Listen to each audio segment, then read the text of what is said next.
الحمد لله نحمده ونستعينه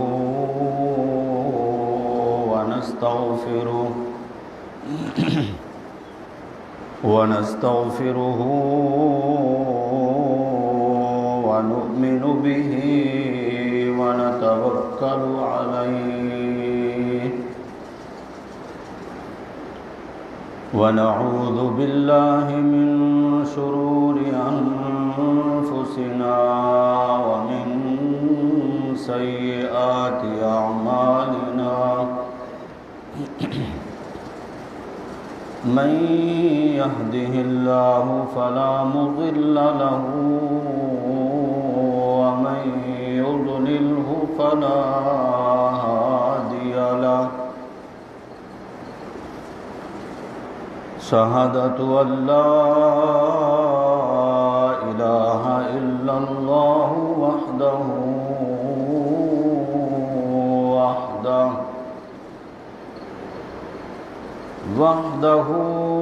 لا شريك له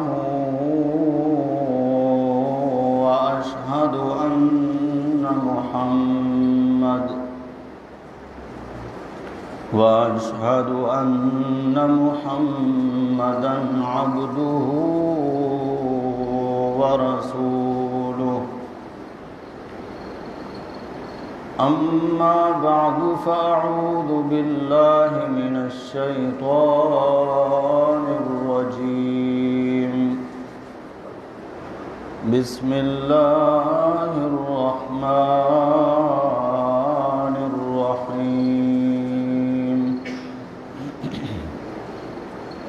ورفعنا لك ذكرك سبحان ربك رب العزة عما يصفون وسلام على المرسلين والحمد لله رب العالمين اللهم صل على محمد وعلى آل محمد كما صليت على إبراهيم وعلى آل إبراهيم إنك حميد مجيد اللهم بارك على محمد وعلى آل محمد كما باركت على إبراهيم وعلى آل إبراهيم إنك حميد مجيد بزرگان محترم، برادران عزیز،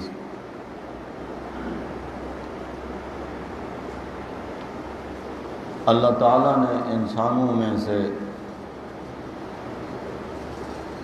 افضل انسان انبیاء علیہم السلام کو بنایا ہے، اور تمام انبیاء علیہم السلام میں سے سب سے افضل ہمارے نبی صلی اللہ علیہ وسلم کو بنایا ہے۔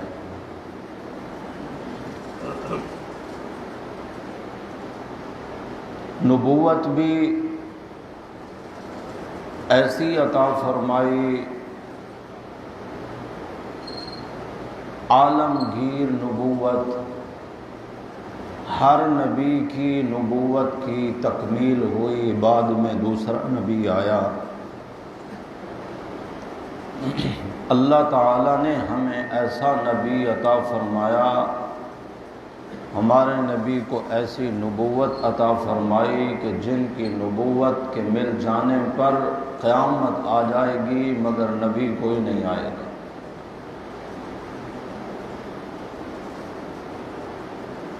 اس با کمال نبی کو اللہ نے جو کچھ بھی عطا فرمایا وہ با کمال ہی عطا فرمائے۔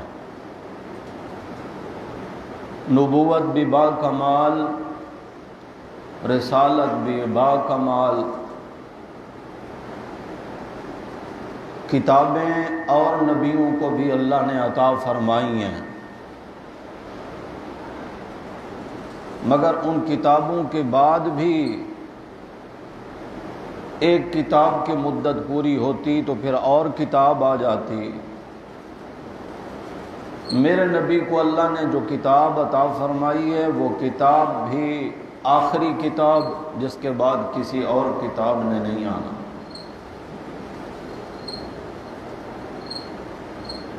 اللہ کی طرف سے میرے نبی کو جو خطاب عطا فرمایا گیا خاتم النبیین کا،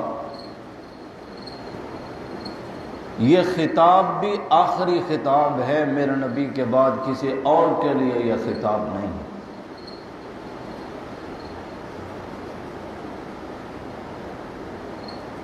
با کمال نبی کو سب کچھ اللہ نے با کمال عطا فرمایا۔ جو جماعت آپ کو عطا ہوئی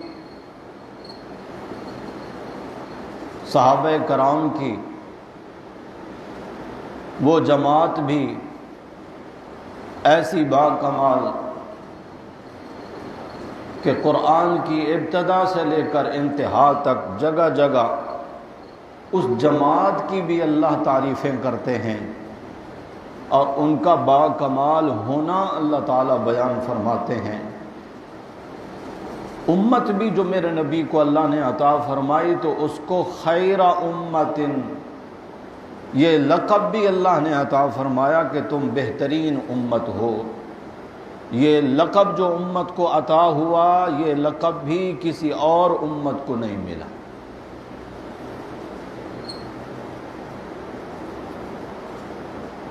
تو اللہ تعالیٰ نے میرے نبی کو جو رفعتیں عطا فرمائی ہیں، عظمتیں عطا فرمائی ہیں، کمالات عطا فرمائے ہیں،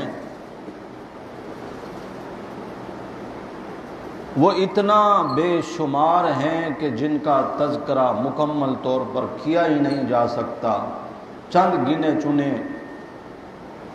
فضیلتیں علماء حضرات عوام کے سامنے بیان کرتے ہیں۔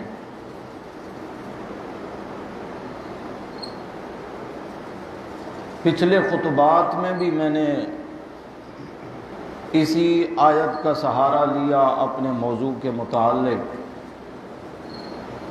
کہ اللہ تعالیٰ نے ہمارے نبی صلی اللہ علیہ وسلم کو رفعتیں اور بلندیاں ایسی عطا فرمائی ہیں، وعدہ کیا ہے کہ ہم ہر مقام پر آپ کا ذکر اونچا کریں گے۔ انسان مسلمان تو آپ کی تعریف کریں گے ہی، جو آپ کے ماننے والے نہیں ہیں وہ بھی آپ کی تعریف کرنے پر مجبور ہو جائیں گے۔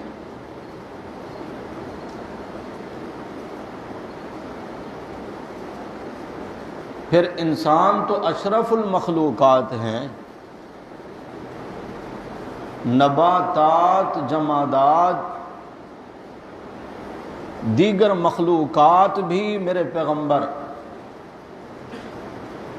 کچھ زبان قال کے ذریعے، کچھ اپنے حال کے ذریعے آپ کی نبوت کی شہادت بھی دیں گے اور آپ کی تعریف کریں گے،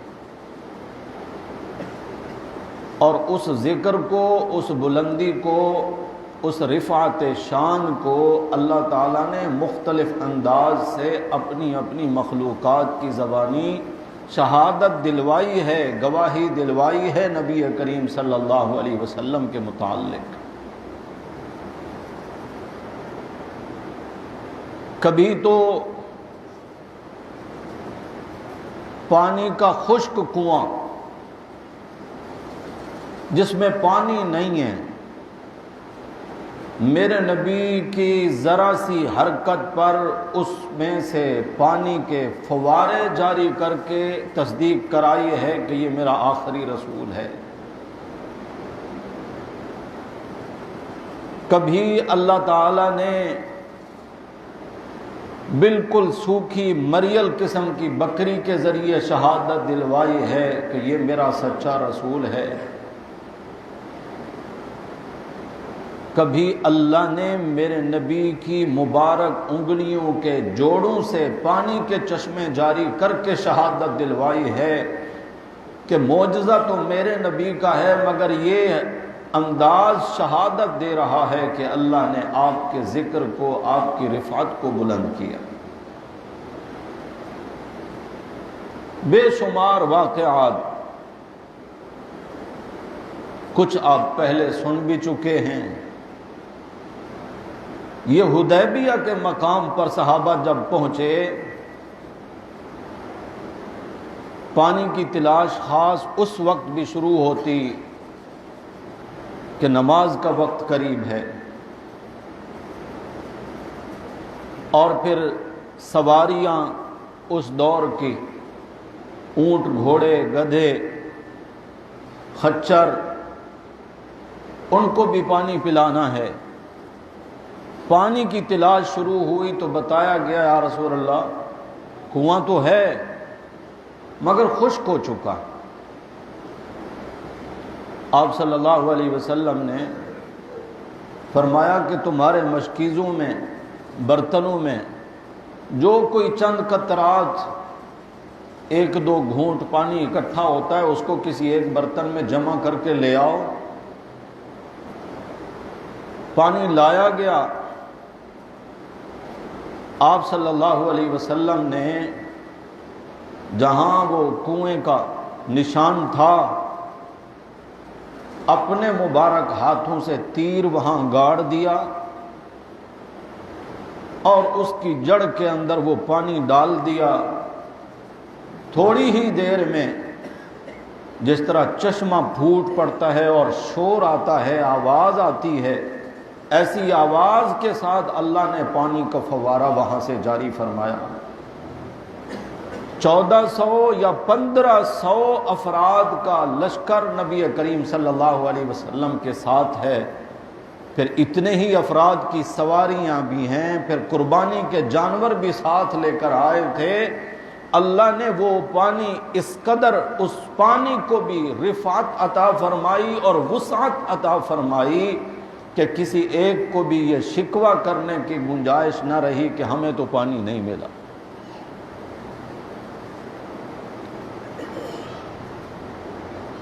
انسان تو جنہوں نے پہچانا میرے نبی صلی اللہ علیہ وسلم کی نبوت کو، کلمہ پڑھا اور پھر صحابیت کا شرف حاصل کیا، وہ مخلوقات بھی جن کے بارے میں ہماری سوچ یہ ہے کہ یہ شعور نہیں رکھتے، اپنی اپنی بساط کے مطابق ہر چیز شعور رکھتی۔ آپ سن چکے ہیں نا کہ کھجور کا وہ سوکھا تنا جس کا سہارا لے کر میرے نبی خطبہ ارشاد فرمایا کرتے تھے، جب ممبر بن گیا آپ صلی اللہ علیہ وسلم ممبر پر جلوہ افروز ہوئے تو کھجور کا سوکھا تنا جس میں ہریالی نہیں، جان نہیں ہے، اگر ہرا بھی ہوتا تب اس کے اندر کون سا شعور ہوتا ہے، لیکن اس تنے میں سے رونے کی آواز آئی، میرے نبی نے ممبر چھوڑا، اس پر ہاتھ پھیرتے رہے جس طرح کسی معصوم بچے کو چپ کرایا جاتا ہے۔ صحابہ کہتے ہیں کہ وہ سسکیاں لیتا لیتا آہستہ آہستہ خاموش ہو گیا۔ اس دن ہم سمجھ گئے کہ یہ نبی کریم صلی اللہ علیہ وسلم کی محبت اور فراق میں رو رہا ہے کہ مجھے تو نبی کا لمس محسوس ہوتا تھا، میرے ساتھ کھڑے ہوا کرتے تھے، میرا سہارا لے کر اللہ کے نبی اپنی تھکان دور کیا کرتے تھے۔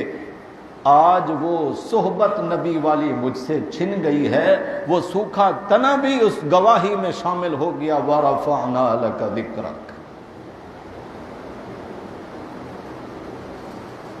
نبی کریم صلی اللہ علیہ وسلم تشریف لیے جا رہے ہیں، ایک مقام پر تشریف فرما ہوئے، اونٹ دوڑتا ہوا آیا، اور آتے ہی اس نے اپنا سر میرے نبی کے قدموں میں رکھا اور وہیں بیٹھ گیا۔ اس کے منہ سے جھاگ بہ رہی ہے، آنکھوں میں آنسو ہیں اس کے۔ اللہ کے نبی صلی اللہ علیہ وسلم حیران ہیں کہ یہ اونٹ میرا بھی نہیں کہ میں اس کا مالک ہوں، اس لیے پہچان کر یہ یہاں تک پہنچا ہے۔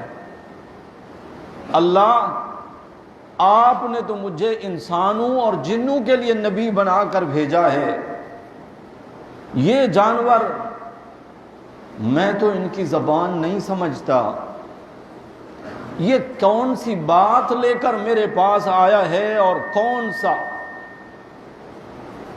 کون سی ایسی میری کشش اس کو کھینچ کے لائی ہے۔ اتنے میں آپ صلی اللہ علیہ وسلم نے دیکھا تو وہ اونٹ کا جو مالک تھا، ڈنڈا اس کے ہاتھ میں ہے، چھرا بھی اس کے ہاتھ میں ہے، پیچھے سے دوڑتا ہوا ہانپتا کانپتا یہاں تک پہنچا۔ تھا وہ مسلمان، دور کے علاقے کے تھا، اسلام کی تعلیم وہاں تک پہنچی، کلمہ تو اس نے پڑھ لیا، مگر ابھی تک میرے نبی صلی اللہ علیہ وسلم کو اس کسان نے دیکھا ہوا نہیں تھا۔ آپ صلی اللہ علیہ وسلم نے اس سے پوچھا کیا ہوا؟ اس نے کہا اس کے پیچھے دوڑتا ہوا آیا ہوں، میں نے اتنی قیمت لگائی اس پر، اتنے درہم اتنے دینار کا یہ خریدا کہ اس سے کام لوں گا، مگر یہ بدبخت میرے کسی کام کا نہیں ہے۔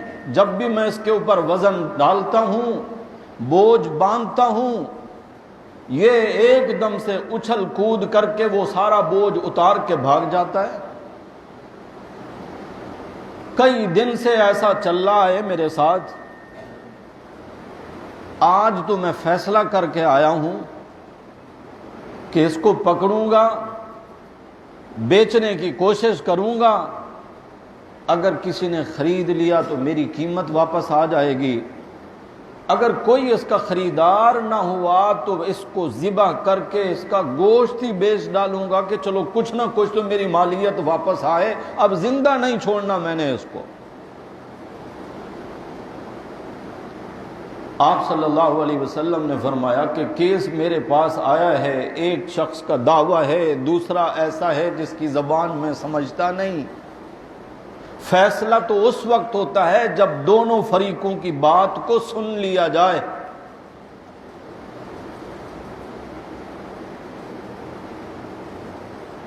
ہماری بھی یہ حالت ہے، کسی کے بارے میں کوئی ایک بات سن کے پھر اس کی تصدیق، دوسرے فریق سے بھی اس کی حقیقت کا جاننا، کبھی یہ کھوج لگانا، جبکہ یہ حکم تو قرآن کا تھا کہ اگر کوئی ایسی ویسی خبر سنو تو فتبینوا، پہلے اس کی تحقیق کر لیا کرو کہ حقیقت کیا ہے۔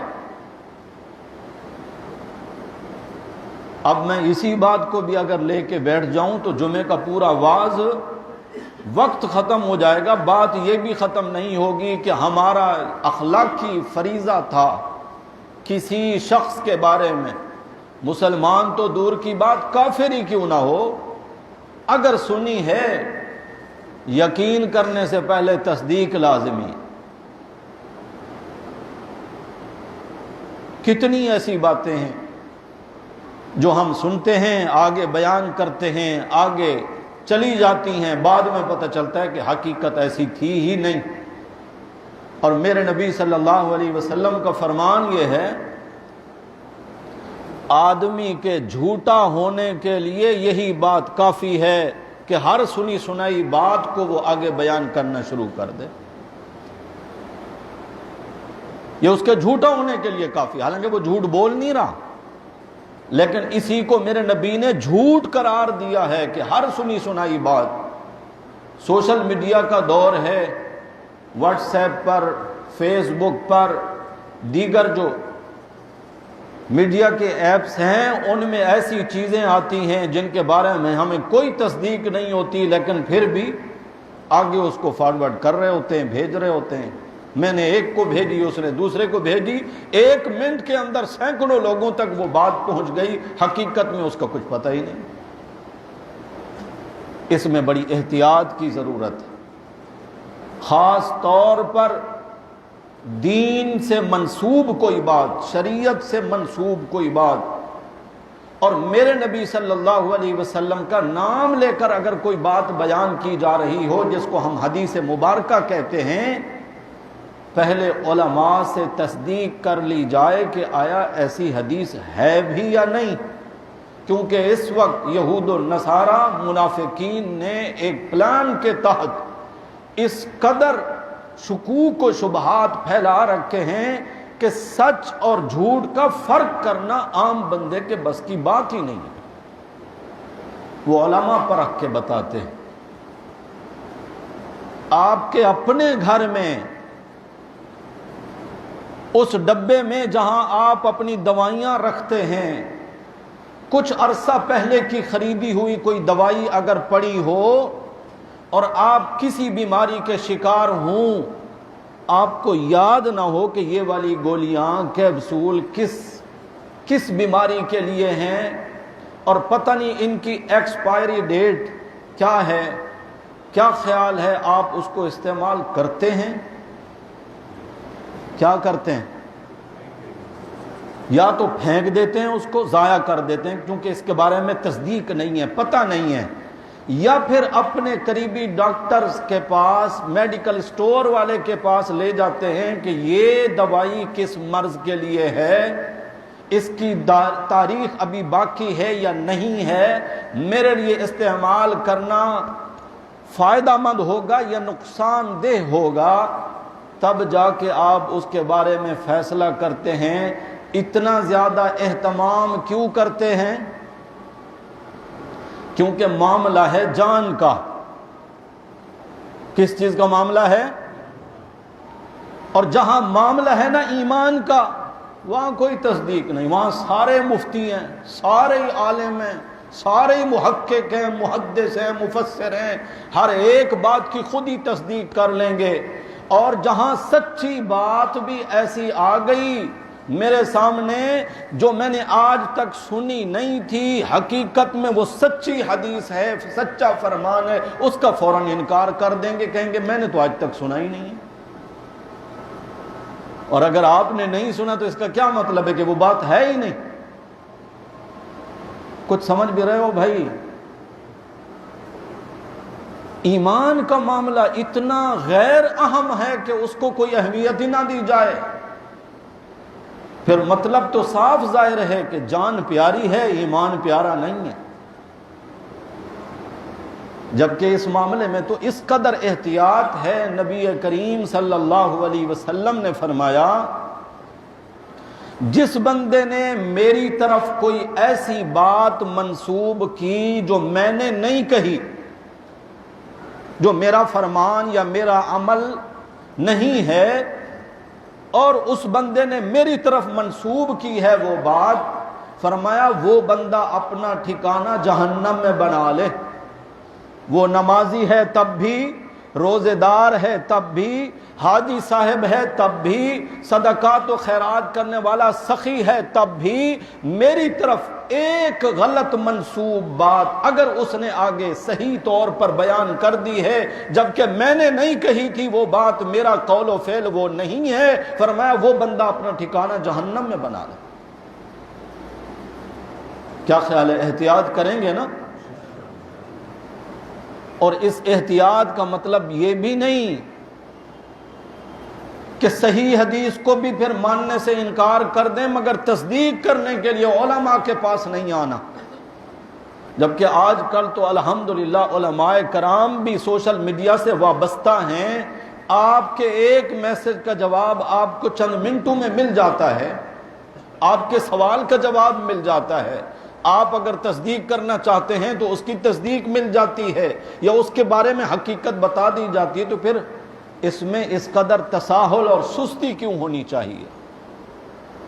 تو خیر، یہ بھی فائدے کی باتیں بیچ میں آ گئی تھیں، اللہ تعالیٰ نے میرے ذہن میں ڈالی۔ جھوٹ کا دور ہے، فراڈ کا دور ہے، دھوکے کا دور ہے، سچائی کے نام پر دھوکا، دین کے نام پر دھوکا۔ اس لیے بڑی احتیاط کی ضرورت ہے کہ ہماری ذرا سی بے احتیاطی سے ہمارا ایمان ہی نہ جاتا رہے، جس طرح کہ ذرا سی بے احتیاطی سے بندے کی جان نہ جاتی رہے۔ جس طرح دوا کے معاملے میں احتیاط کرتے ہیں، اسی طرح دین کے معاملے میں اس سے بڑھ کر احتیاط کرنی چاہیے۔ آپ صلی اللہ علیہ وسلم فکر مند ہو گئے کہ یہ اونٹ جو میرے قدموں میں سر رکھے بیٹھا ہے، مالک اس کا اس کے بارے میں شکایت کر رہا ہے کہ یہ ایسا ہے ایسا ہے، اب یہ بھی بتائے تو میں فیصلہ کروں کہ حقیقت کیا ہے۔ نبی کا رابطہ ڈائریکٹ اللہ کی ذات کے ساتھ ہوتا ہے۔ اللہ کے نبی صلی اللہ علیہ وسلم اللہ سے دعا کرتے ہیں، یا اللہ اس معاملے کو اگر تو نہ کھولے مجھے کیا پتا۔ اللہ نے فرمایا میرے پیغمبر اس اونٹ کے سر پہ ہاتھ رکھیں اور کہیں اشہد ان لا الہ الا اللہ وحدہ لا شریک لہ واشہد ان محمدا عبدہ ورسولہ۔ میرے پیغمبر آپ جیسے ہی یہ اس کے سر پہ ہاتھ رکھ کے پہلے بسم اللہ بھی کہنی ہے، اللہ کا نام لینا، پھر یہ کلمہ شہادت جب آپ کہیں گے تو پھر دیکھیں گے کہ یہ اونٹ آپ کے ساتھ کیا کرتا ہے۔ جیسے ہی اللہ تعالیٰ نے، اللہ کے نبی صلی اللہ علیہ وسلم نے اللہ کے حکم کے مطابق بسم اللہ پڑھ کر کلمہ شہادت پڑھا اونٹ کے سر پہ ہاتھ رکھ کے، تو اونٹ نے بھی کہنا شروع کیا اشہد ان لا الہ الا اللہ وحدہ لا شریک لہ واشہد انک محمدا عبدہ ورسولہ۔ میں بھی گواہی دیتا ہوں اللہ کے سوا کوئی عبادت کے لائق نہیں، سجدوں کے لائق نہیں، جھکنے کے لائق نہیں، نظر و منت کے لائق نہیں، مشکلات میں پکارے جانے کے لائق نہیں، عزت اور ذلت کا مالک کوئی نہیں، بیماریوں میں شفا دینے والا کوئی نہیں، مقدمات سے رہائی دینے والا کوئی نہیں۔ اونٹ بھی بزبان جس اللہ نے ایک دن کے عیسیٰ علیہ السلام کو بولنا قوت گویائی عطا فرمائی، جس اللہ نے ساری مخلوقات کو جب چاہا بلوا دیا، اسی طرح میرے اللہ نے اونٹ کی وہ بھی زبان عطا فرمائی۔ قرآن کہتے ہیں انطقن اللہ الذی انطق کل شیء، ہمیں اس ذات نے بلوایا ہے وہ جب چاہے ہر چیز کو قوت گویائی عطا فرما سکتا ہے۔ اونٹ کلمہ شہادت پڑھ کے کہنے لگا یا رسول اللہ، میرا یہ جو مالک ہے اس نے جو بات بھی کہی ہے سچ کہی ہے کہ میں ایسا ہی کرتا ہوں، بوجھ اتار کے بھاگ جاتا ہوں، مگر اللہ کے رسول آپ مجھ سے پوچھیں کہ میں ایسا کیوں کرتا ہوں۔ آپ کی تعلیم، آپ کا واعظ، آپ کی نصیحت، آپ کا فرمان میرے کانوں تک پہنچا، اللہ نے مجھے شعور عطا فرمایا، میں نے آپ کی بات سمجھی تھی۔ آپ نے فرمایا جو بندہ، جو کلمہ گو مسلمان عشاء کی نماز پڑھے بغیر سو جاتا ہے، ہو سکتا ہے اللہ کی طرف سے اس کے اوپر قہر اور غضب نازل ہو جائے۔ یا رسول اللہ، جب سے میں نے آپ کا یہ فرمان سنا، سارا دن میں اس کا حکم مانتا ہوں، یہ مجھے ڈنڈے بھی مارتا ہے، میں بوجھ اٹھاتا ہوں، کھانا بھی نہیں دیتا، پانی بھی نہیں دیتا، بھوک اور پیاس برداشت کرتے ہوئے صبر کا گھونٹ پی کر اے اللہ کے نبی میں اس کی ایک آواز پہ لبیک کہتے ہوئے یہ بٹھاتا ہے تو بیٹھ جاتا ہوں، یہ کھڑا کرتا ہے تو کھڑا ہو جاتا ہوں، میری نکیل اور مہار پکڑ کے لے کے چلتا ہے تو چل پڑتا ہوں، لیکن رات کے وقت جب یہ آتا ہے کچھ دنوں سے میں نے دیکھا مجھے کھانا بھی نہیں دیتا مگر مجھے برداشت ہے، جب یہ بغیر نماز پڑھے سونے لگتا ہے یا رسول اللہ مجھے ڈر لگتا ہے کہیں آج کی رات اس پر قہر اور غضب نازل نہ ہو اللہ کا اور میں بھی اس غضب اور قہر کا شکار ہو جاؤں۔ اونٹ بتا رہے نبی کریم صلی اللہ علیہ وسلم کو میں بھاگتا اس لیے ہوں یہ بے نماز ہے یا رسول اللہ، نماز نہیں پڑھتا۔ آپ کا فرمان یہ ہے کہ نماز پڑھے بغیر جو سو جاتا ہے ممکن ہے اللہ کا غضب اور قہر اس پر نازل ہو جائے، مجھے ڈر لگتا ہے قہر اور غضب اسی گھر پہ نازل ہوگا، میں بھی اسی گھر میں رہتا ہوں، کہیں اس قہر کا میں بھی شکار نہ ہو جاؤں۔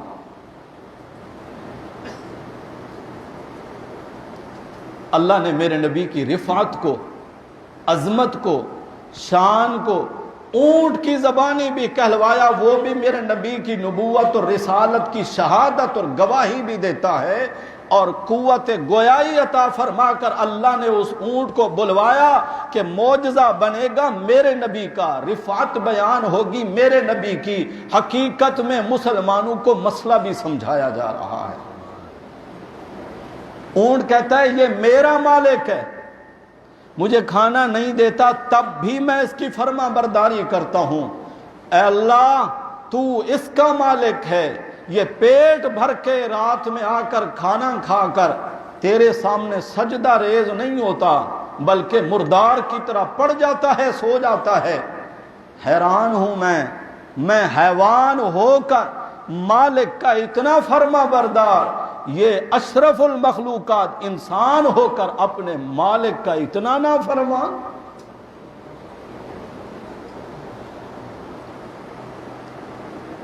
حضور اکرم صلی اللہ علیہ وسلم نے فرمایا منافق کے لیے فجر کی نماز اور عشاء کی نماز بھاری ہے، مومن کے لیے تو ہلکے پھلکے، فجر میں پڑھے تو ایکسرسائز،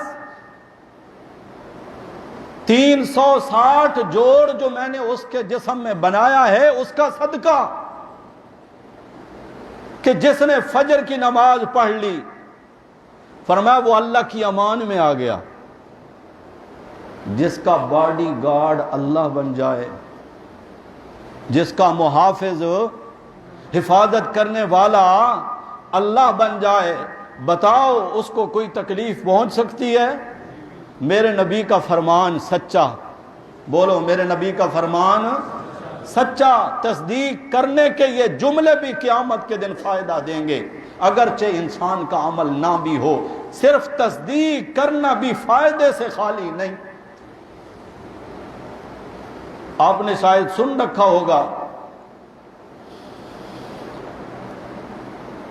ہمارے اپنے بہاولپور کے علاقے کا واقعہ ہے، بکریوں کا چرواہا، ایک عام سا بندہ، ان پڑھ سا بندہ جس نے قرآن بھی نہیں پڑھا ہوا تھا، فوت ہو گیا۔ قبر تیار ہوئی، جنازہ ہو گیا، تدفین کے لیے لے گئے، دفن کرنے والے حیران ہیں کہ قبر سے خوشبوئیں آ رہی ہیں، یعنی آنکھوں سے دکھائی دے رہا ہے کہ یہ جنت کے باغیچوں میں سے پہلا باغیچہ یا آگ کے گڑھوں میں سے پہلا گڑھا میرے نبی صلی اللہ علیہ وسلم نے قبر کو قرار دیا ہے۔ وہ زندہ لوگوں کو نظر آ رہا ہے کہ یہ تو قبر، اس بندے کی قبر، وہ تو جنت کے باغیچوں میں سے ایک باغیچہ ہے۔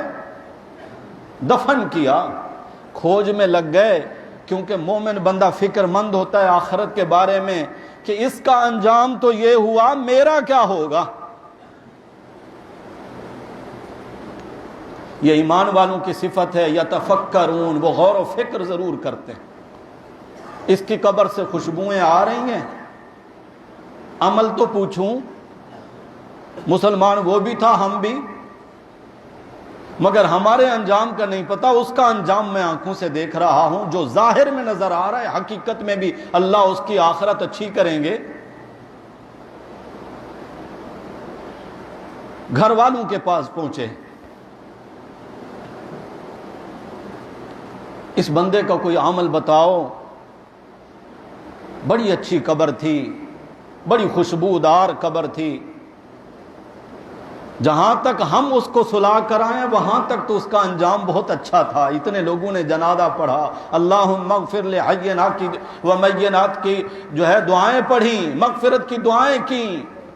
مسلمانوں نے اپنے ہاتھوں سے بسم اللہ وعلی ملت رسول اللہ یہ کہہ کر اس کو قبر میں سلایا، منہا خلقناکم وفیہا نعیدکم ومنہا نخرجکم تارۃ اخری کہہ کر اس کی قبر پہ مٹی ڈالی ہے، کھڑے ہو کر اس کی سوال جواب میں آسانی کے لیے اللہ کے حضور دعائیں کی ہیں۔ یہاں تک تو اس کا انجام بڑا اچھا تھا، مگر عمل کیسا تھا اس کا؟ کیا کرتا تھا یہ بندہ؟ گھر والوں نے کہا وہ تو بکریوں کا چرواہا، صبح سے نکلتا، رات گئے واپس لوٹتا۔ البتہ تھا مسلمان، نماز بھی پڑھتا تھا، بس فرائض کی حد تک، تہجد، لمبی رکعتیں، رات گئے قیام، ہر وقت ہاتھ میں تسبیح، ایسا کچھ بھی نہیں تھا، کوئی ایسا عمل نہیں تھا۔ اللہ والوں نے کہا کوئی ایسا عمل جو آپ کو ان کا عجیب لگا ہو سکتا ہے، کیونکہ اللہ کے ہاں تو کسی ایک عمل کی قبولیت ذریعہ نجات ہے۔ بات سے بات نکلتی ہے، ایک محدث جنہوں نے نبی کریم صلی اللہ علیہ وسلم کی احادیث کو اپنے قلم سے لکھا، یہ وہ والا قلم نہیں جو آج کل کے نوجوان استعمال کرتے ہو، یہ ہمارے پروفیسر حضرات جو بیٹھے ہیں نا، جنہوں نے وہ لکڑی والے قلم استعمال کیے ہیں، ڈبو کے قلم استعمال کیے ہیں، انک میں، روشنائی میں، بس یہ قلم ڈبویا اور پھر تختی پر یا کتاب پر لکھ لیا۔ محدث کا انتقال ہو گیا، دوسرے محدث کو اللہ نے خواب میں دکھایا، انہوں نے پوچھا آپ کا انجام کیسا ہوا، اللہ کے ہاں اکرام کیسا ہوا؟ فرمایا میرے اللہ نے مجھے معاف کر دیا ہے، میری بخشش ہو گئی ہے، مجھے جنت کا مہمان بنایا ہے۔ دوسرے محدث نے کہا ظاہر ہے آپ نے اللہ کے نبی صلی اللہ علیہ وسلم کی مبارک احادیث کو اپنے ہاتھوں سے لکھا ہے، آگے امت تک وہ پہنچتی رہیں گی، اتنا بڑا صدقہ جاریہ آپ نے چھوڑا ہے، اللہ نے تو آپ کو معاف کرنا ہی تھا، اپنی رحمت کرنی ہی تھی۔ محدث فرمانے لگے نہیں، بس ایک عمل میرے اللہ کو پسند آیا۔ ایک دفعہ ایسا ہوا کہ میں نے روشنائی میں سے قلم کو ڈبویا، اس پہ وہ جو ایک قطرہ روشنائی کا لگا تھا، انک کا لگا تھا، مکھی اچانک آ کر اس پر بیٹھ گئی، میں نے اپنا ہاتھ روک لیا کہ یہ پیٹ بھر کر یہ پانی پی لے۔ حدیث لکھنے لگے، مکھی آ کر اس پانی کے اوپر بیٹھی ہے، قلم کے رخ پر، کنارے پر، نوک پر، کہتے ہیں میں نے اپنا ہاتھ روک کے رکھا کہ اللہ کی مخلوق ہے، پیاسی تھی، جبھی تو پانی کی تلاش میں آئی ہے، میں نے جو ہاتھ جو روک کے رکھا تھا ایک لمحہ، بس یہ میری نیکی اللہ کو پسند آ گئی، اللہ نے میری بخشش کر دی۔ وہ احادیث جو لکھی تھی ان کا کوئی تذکرہ ہی نہیں۔ اللہ کی رحمت تو بخشش کے بہانے ڈھونڈتی ہے کہ میرا بندہ بخشا جائے۔ کون سا عمل ایسا قبول ہو؟ گھر والوں سے اس میت کے بارے میں پوچھا گیا کوئی خاص عمل بتائیں، انہوں نے کہا ایک عمل اس کا ایسا تھا، قرآن اس نے پڑھا نہیں تھا، صبح صبح فجر کی نماز پڑھنے کے بعد قرآن کھول لیتا تھا، ایک ایک لائن پر انگلی چلاتے ہوئے کہتا تھا یا اللہ یہ بھی تو نے سچ کہا، یہ بھی تو نے سچ کہا، یہ بھی تو نے سچ کہا، یہ بھی تو نے سچ کہا۔ ہر لائن پر اللہ کے حکم کی، اللہ کے فرمان کی، اللہ کے کلام کی تصدیق کرتا تھا، اس کے علاوہ کوئی ایسا عمل نہیں۔ بزرگوں نے فرمایا بس یہی وہ عمل ہے جس نے اس کی قبر کو دنیا میں جنت کا باغ بنا دیا۔ تو میں عرض یہ کر رہا تھا کہ تصدیق کرنا، جس طرح میں نے پوچھا کہ میرے نبی نے جو کچھ فرمایا، بولو سچ فرمایا، یہ تصدیق والا جملہ بھی اگر وہاں قبول ہو گیا تو میری اور آپ کی بخشش کا سبب بن سکتا ہے۔ اللہ کے نبی صلی اللہ علیہ وسلم نے فرمایا جو بندہ فجر کی نماز پڑھ لیتا ہے وہ اللہ کی حفظ و امان میں آ جاتا ہے۔ کس کو نہیں چاہیے حفظ و امان؟ ہر بندہ لگا ہے اپنی حفاظت کے لیے، دشمن سے حفاظت چاہیے، جادوگروں سے حفاظت چاہیے، بد نظری سے حفاظت چاہیے، حسد سے حفاظت چاہیے۔ ارے طرح طرح کے ڈاکو ہیں اس وقت جو ہر طرف سے لوٹ کسوٹ کرنے والے ہیں، کوئی ایمان کے ڈاکو جو ایمان لے جانا چاہتے ہیں۔ دنیا مال و دولت کے پیچھے بھاگ رہی ہے، ان مواقع پر ایمان کی حفاظت چاہیے۔ اول نمبر پر جان بعد میں ہے، مال و اسباب بعد میں ہیں، گھر بیوی بچے سب بعد میں ہیں، ہر چیز کی حفاظت میں آ جاتا ہے وہ بندہ جس نے فجر کی نماز ادا کی۔ کون کون نماز پڑھے گا فجر کی؟ بس یہ تھوڑے سے جو افراد ہیں یہی پڑھیں گے، سارے نہیں پڑھیں گے۔ جن کا ارادہ ہے فجر کی نماز پڑھیں گے، اور ساتھ میں اللہ سے عہد کرو، میں ہر ایک کے ساتھ نہیں ہوں گا، نہ دیکھنے آؤں گا، نہ مجھے پتہ ہوگا۔ بھائیو نماز پڑھنی ہے، با جماعت پڑھنی ہے، اللہ کے گھر کو آباد کرنا ہے۔ جس نے اللہ کے گھر کو آباد کیا، اللہ کبھی بھی اس کے گھرانے کو برباد نہیں ہونے دیں گے۔ نہ وہ کبھی بھوکا مرے گا، نہ اس کو مال کی کمی آئے گی، نہ کبھی اس کی عزتوں پر کوئی حملہ کر سکے گا، نہ اس پر کوئی بہتان اور الزام لگا سکے گا۔ اللہ کی محافظت میں آئے گا وہ بندہ۔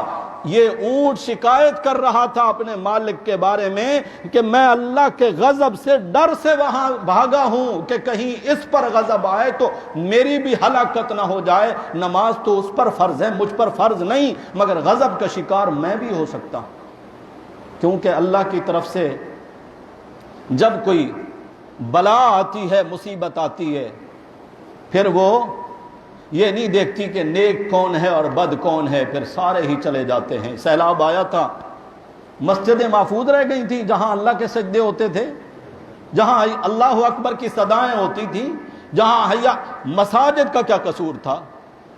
ارے قصور تو سجدہ کرنے والوں کا تھا نا۔ ادھر مسجد میں نماز پڑھی ہے، ادھر فراڈ کر رہے ہیں، ادھر نماز بھی پڑھ رہے ہیں، ادھر جھوٹ بھی بول رہے ہیں، ادھر نماز بھی پڑھ رہے ہیں، دوسروں کی عزتوں کے بھی بھوکے پیاسے ہیں۔ قصور تو ان کا تھا، لیکن جب رب کی طرف سے عذاب آیا پھر اس نے یہ نہیں دیکھا کہ اچھی جگہ کون ہے اور بری جگہ کون ہے، پھر سب کو اس نے مٹا کر رکھ دیا ہے۔ اللہ ہم سب کو پکا نمازی بنائے، با جماعت نماز ادا کرنے کی اللہ مجھے، آپ سب کو، میری اور آپ سب کی اولادوں کو اللہ توفیق عطا فرمائے۔ اسکول کے لیے بچوں کو جگاتے ہو، بیٹے کو دفتر ٹائم کے لیے جگاتے ہو بڑی فکر کے ساتھ، خود کو بھوک لگی ہو تو ناشتے کے لیے بیگم صاحبہ کو بھی، اب تو خیر نہیں جگاتے، اب تو ڈبہ روٹی لے آتے ہیں باہر سے ہی کھا لیں گے، کیونکہ خوف ہوتا ہے نا کہ بیگم کو اگر جگایا تو کہیں پھر معاملہ الٹ ہی نہ پڑ جائے۔ اب تو ماحول خیر تبدیل ہے، لیکن سب کا ہی ایسا نہیں۔ الحمدللہ ایسی مومنات ہماری مائیں بہنیں بیٹیاں ہیں جن کو اللہ فجر کی نماز کی توفیق عطا فرماتے ہیں، وہ نماز بھی پڑھتے ہیں، پھر شوہر کے حقوق کا خیال رکھتی ہیں، جس طرح وہ بچوں کے لیے کھانے پینے کا اہتمام کرتی ہیں، اپنے گھر والے کے لیے کرتی ہیں۔ جب ان کی فکر کرتے ہو تو اس سے پہلے ان کو اللہ کا فرما بردار بنانے کی فکر کرنی ہے کہ اللہ اکبر کے بعد حی علی الصلاۃ اور حی علی الفلاح کی صدا آئی ہے، اٹھو میرے بیٹو، کامیابی چاہتے ہو تو کامیابی نماز میں ہے۔ میں آپ کو